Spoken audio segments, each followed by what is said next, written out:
নমস্কার বন্ধুরা, শুভ অক্ষয় তৃতীয়ার শুভেচ্ছা জানিয়ে ভিডিওটি শুরু করছি। আমার ভিডিওতে সকলকে স্বাগত জানাচ্ছি।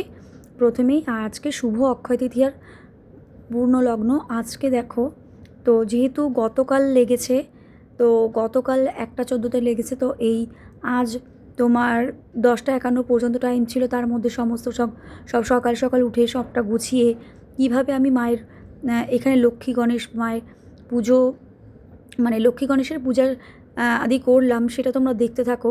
আর আমি কিভাবে কি করি কিছুটা সাজিয়ে নিয়েছি, তারপরে ভিডিওটা শুরু করেছিলাম। তোর জন্য প্রথম থেকে দেখানোর হয়নি আর কি। তো তার জন্য একটু সরি চেয়ে নিচ্ছি, তার কারণ প্রথম থেকে আমি দেখাতে পারিনি, একটু অসুবিধা ছিল, সকাল থেকে খুবই ব্যস্ততা, বুঝতেই পারছো। আজ অক্ষয় তৃতীয়ার প্রত্যেক বছরের ন্যায় আমি তোমাদের দাদাভাই ব্যবসার জন্য এইটা করে থাকে। লক্ষ্মী গণেশের একটা ছোট্টখাটো একটা পুজো করে থাকি। তো এখানে দেখো 5 রকম ফল রাখা ছিল, দই, মিষ্টি, ফুল, বেলপাতা, তুলসী পাতা, তার সাথে পদ্ম সমস্ত ছিল। আর সকালবেলা তো ফুল দইটা আনা হয়েছে, আর যা যা কালকে আনা হয়েছে সেটা তো তোমাদের শর্টের মাধ্যমে তোমাদের ভিডিওতে দেখিয়েছি। যারা শর্টস দেখোনি তারা দেখলেই বুঝতে পারবে কী কী কালকে কেনাকাটা করেছিলাম। আর দেখো এখানে মা লক্ষ্মী গণেশের স্থানে বসিয়েছি, লক্ষ্মী গণেশকে স্থানে বসিয়ে তাকে সুন্দর করে দেখো এখানে কাগজ, লাল রঙের কাগজ দেখতে পাচ্ছ, তোমরা দেখবে ভিডিওতে, ওখানে রয়েছে লাল রঙের কাগজ পাতা। সেই সমস্ত সব ধুলো পরিষ্কার পরিচ্ছন্ন করে পেতেছি।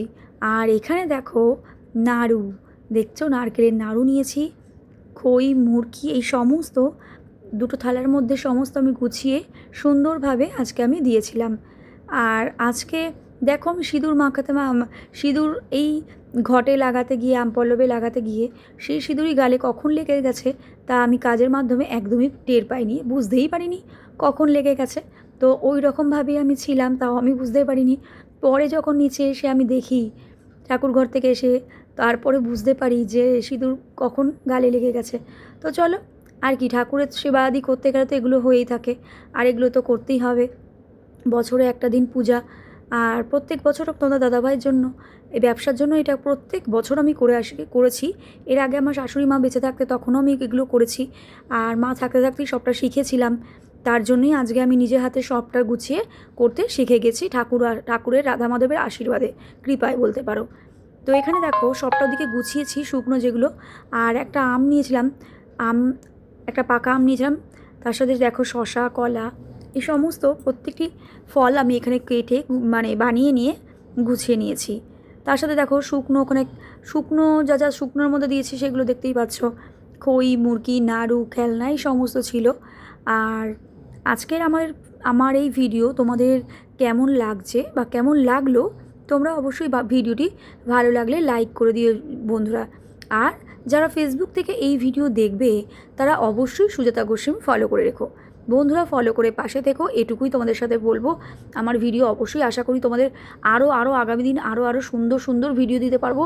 তো তার সেই বিশ্বাসটুকু রেখে আমাদের প্রতি তোমরা অবশ্যই সুজাতা গোস্বামী ফলো করে রেখো। আর যারা ইউটিউব থেকে এই ভিডিও দেখবে তারা অবশ্যই সুজাতা লাইফস্টাইল সাবস্ক্রাইব করে অল নোটিফিকেশানটাকে অন করে রেখো, তাহলেই আমাদের সমস্ত ভিডিও তোমরা পাবে, খুব সুন্দর সুন্দর ভিডিও পাবে।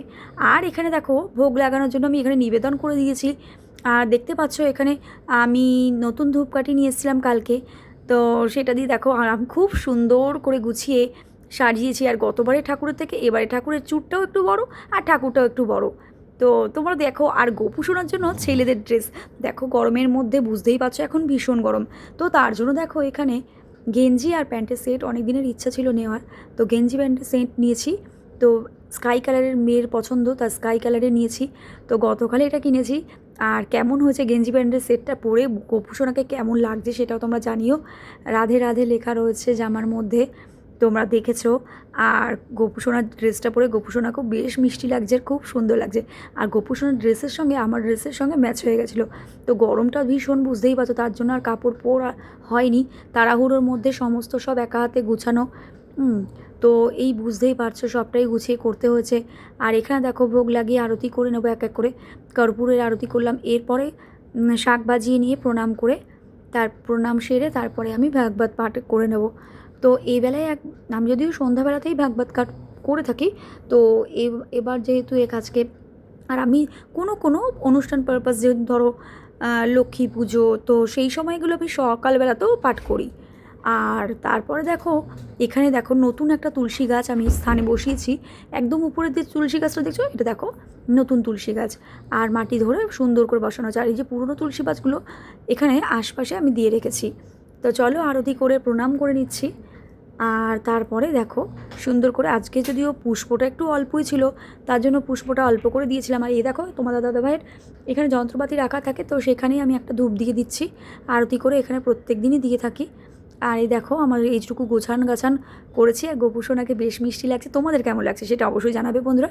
পাশে থাকবে অবশ্যই, আমাদের পাশে থেকে আমাদের ভিডিও দেখবে, আমাদের ভিডিও দেখে এগিয়ে নিয়ে যাবে। আগামী দিন যেন তোমাদের আশীর্বাদে, সকলের আশীর্বাদে আমি যেন অনেক দূর আমাদের চ্যানেলটিকে টেনে নিয়ে যেতে পারি, আর তোমাদের ভিডিও দিতে পারি। আর সকলে ভালো থাকবে, শুভ অক্ষয় তৃতীয়ার শুভেচ্ছা নিও। সকলে সুস্থ থেকো, সকলের ব্যবসা ভালো হোক, সকলের সুস্থ থাকো, আর শারীরিক সুস্থতা থেকো, সেটুকুই প্রার্থনা করব ভগবানের কাছে। আর সকলে ভালো থেকো, সুস্থ থেকো, সব সময় হাসি খুশি থেকো। আর ভগবানের কাছে কিছু প্রার্থনা করো, যেটা আমরা যাতে আর কি সুস্থ থাকি। প্রত্যেকে নিজেরা নিজেদের জন্য প্রার্থনা করো, আর যাতে আজকের দিনটা প্রত্যেকের জন্যই শুভ হোক, ভালো হোক। শুধু আজকের দিনটা বলে কথা নয়, নতুন বছর সকলের ভালো হোক, আগামী দিনগুলো সকলের ভালো হোক। তো এই প্রার্থনাই করব, আর তোমরাও এই প্রার্থনা করো যাতে সকলেই ভালো থাকো, সুস্থ থাকো। আর এখানে ভিডিও শেষ করছে। Thank you, tata.